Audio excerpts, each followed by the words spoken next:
തെരഞ്ഞെടുപ്പ് കമ്മീഷനും സർക്കാരും തമ്മിൽ ഡീലെന്ന ആരോപണവുമായി ബി.ജെ.പി. തെരഞ്ഞെടുപ്പ് കമ്മീഷൻ സിപിഎമ്മിന്റെ ബി ടീം എന്ന സംശയമെന്നും ബി.ജെ.പി. സംസ്ഥാന ജനറൽ സെക്രട്ടറി എസ് സുരേഷ് ആരോപിച്ചു. സർക്കുലറിൽ സീൽ പതിപ്പിച്ചത് ഒരു സഖാവാണ്. തെരഞ്ഞെടുപ്പ് അട്ടിമറിക്കാനുള്ള ഗൂഢാലോചനയിൽ മുഖ്യ തെരഞ്ഞെടുപ്പ് ഓഫീസർ രത്തൻ യു ഖേൽക്കർക്കും പങ്കുണ്ടെന്നും ബി.ജെ.പി. കേന്ദ്ര തെരഞ്ഞെടുപ്പ് കമ്മീഷന് പരാതി നൽകിയെന്ന് എസ് സുരേഷ് പറഞ്ഞു. ബി.ജെ.പിയുടെ താമര ചിഹ്നമുള്ള ബി.ജെ.പിയുടെ ഒഫീഷ്യൽ സീല് ഇലക്ഷൻ കമ്മീഷന്റെ ഔദ്യോഗിക രേഖയിൽ പതിപ്പിച്ചത്, അതിന് ഉത്തരവാദിയായിട്ട് സസ്പെൻഡ് ചെയ്യപ്പെട്ടിരിക്കുന്നത് ശ്രീ ജയ്സിൽ പി അസീസാണ്. ഈ സഖാവായിട്ടുള്ള ഈ വ്യക്തിക്ക് എവിടെ നിന്നാണ് ബി.ജെ.പിയുടെ സീല് കിട്ടിയത്? എന്തിനാണ് ഈ നടപടിയെടുത്തത്? ഇതിന്റെ പിന്നിൽ ഗൂഢാലോചനയുണ്ട്. ഇവിടെ ഇലക്ഷൻ കമ്മീഷന്റെ ഉദ്യോഗസ്ഥന്മാരും സർക്കാരും തമ്മിൽ ഒരു ഡീലാണ് നടക്കുന്നത്.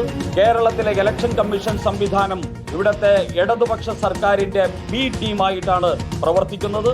സംസ്ഥാന സിഇഒയ്ക്ക് പരാതി നൽകിയിട്ട് ഒരു ഗുണവും ഉണ്ടായിട്ടില്ല. അതുകൊണ്ട് തന്നെ ഞങ്ങൾ കേന്ദ്ര ഇലക്ഷൻ കമ്മീഷന് പരാതി നൽകി കഴിഞ്ഞിരിക്കുന്നു. ഹരിമോഹൻ വിവരങ്ങളുമായി ചേരുകയാണ്. ഹരി, ഈ ബി.ജെ.പി. ബാന്ധവത്തിന്റെ പേരിലാണ് പ്രതിപക്ഷ പാർട്ടികൾ ആകെ ഇലക്ഷൻ കമ്മീഷനെതിരെ രാഷ്ട്രീയ ആരോപണം ഉന്നയിക്കുന്നത്. ഇലക്ഷൻ കമ്മീഷന് നേരെ ഇപ്പോൾ ബി.ജെ.പിയുടെ ഭാഗത്തു നിന്ന് ഒരു ആരോപണവും നിയമ നടപടിയും വരികയാണ്.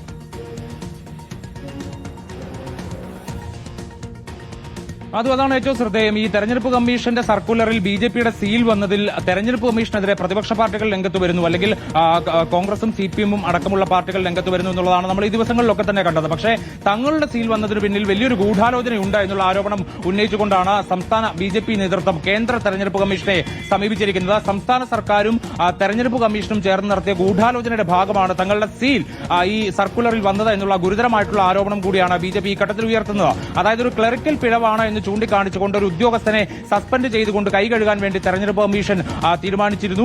ആ സസ്പെൻഡ് ചെയ്യപ്പെട്ട ഉദ്യോഗസ്ഥൻ പോലും എൻജിഒ യൂണിയന്റെ ആളാണ്. അതായത് SFIയുമായും DYFIയുമായും ബന്ധമുണ്ടായിരുന്ന ജയ്സിൽ പി അസീസ് എന്ന് പറയുന്ന ആളെ സർക്കാർ സർവീസിലേക്ക് എടുക്കുകയും പിന്നീട് ഇയാളെ തെരഞ്ഞെടുപ്പ് ഡ്യൂട്ടിക്ക് വേണ്ടി തെരഞ്ഞെടുപ്പ് കമ്മീഷന്റെ ഭാഗമായി നിയമിക്കുകയും ചെയ്ത സംസ്ഥാന സർക്കാരാണ്. ഇയാളെ ഉപയോഗിച്ചുകൊണ്ട്, അതായത് കൃത്യമായി ബി.ജെ.പി. പറയുന്ന ഒരു സഖാവിനെ ഉപയോഗിച്ചുകൊണ്ട് സർക്കുലറിൽ ബി.ജെ.പിയുടെ സീൽ പതിപ്പിച്ചുകൊണ്ട് അതൊരു വലിയ രാഷ്ട്രീയ വിവാദമാക്കി ഈ തെരഞ്ഞെടുപ്പിനെ തന്നെ സ്വാധീനിക്കാനുള്ള നീക്കമാണ് സിപിഎം നടത്തിയത്, സംസ്ഥാന സർക്കാർ നടത്തിയത്.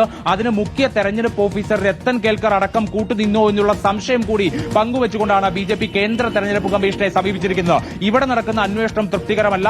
അതേസമയം തന്നെ ഒരു ഉന്നതതല അന്വേഷണത്തിന് കേന്ദ്ര തെരഞ്ഞെടുപ്പ് കമ്മീഷൻ തീരുമാനമെടുക്കണം എന്നുള്ള ആവശ്യം ഉന്നയിച്ചുകൊണ്ടാണ് ഇന്നിപ്പോൾ കേന്ദ്ര തെരഞ്ഞെടുപ്പ് കമ്മീഷൻ ഒരു പരാതിയുടെ രൂപത്തിൽ സംസ്ഥാന നേതൃത്വം കത്ത് എഴുതിയിരിക്കുന്നത് എന്നുള്ളതാണ് ഏറ്റവും പ്രധാനപ്പെട്ട ഒരു കാര്യമായിട്ട് ഈ ഘട്ടത്തിൽ വരുന്നത്. 2 കത്തുകളാണ് ഇന്നിപ്പോൾ കേന്ദ്ര തെരഞ്ഞെടുപ്പ് കമ്മീഷൻ അയച്ചിരിക്കുന്നത്.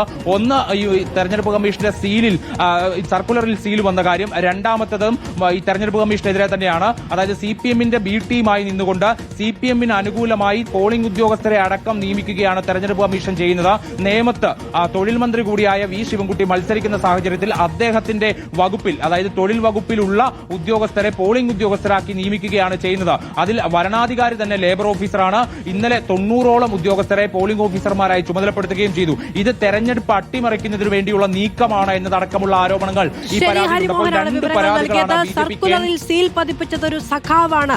സസ്പെൻഷൻ നടപടിയടക്കം നേരിടേണ്ടി വന്നത് ഡിവൈഎഫ്ഐയുമായും ഒക്കെ ബന്ധപ്പെട്ട് നിൽക്കുന്ന ആൾക്കാണ് എന്ന ആരോപണം ഉന്നയിച്ചുകൊണ്ടാണ് ഇപ്പോൾ ബി.ജെ.പി. രംഗത്തെത്തിയിരിക്കുന്നത്.